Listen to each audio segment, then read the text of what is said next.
With Kanen coffee, and I've got this Pasquini here.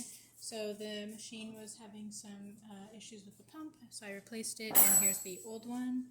On top of that, I replaced the vacuum release valve because it was leaking.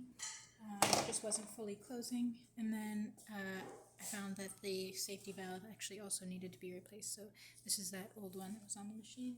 I did a tune-up on the whole machine, so I replaced the, this is the old gasket, the old screen, and here's the old gasket. It's pretty, as you can see, pretty brittle, just breaks right in half.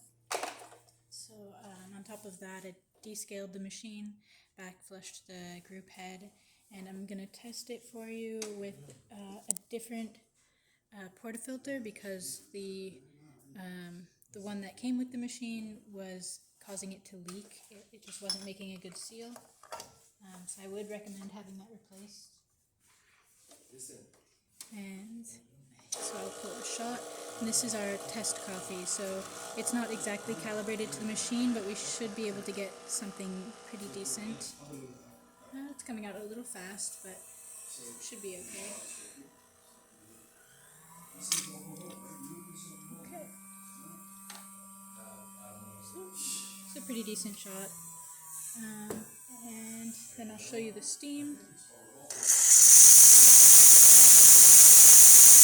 So we're still able to get really nice, strong steam.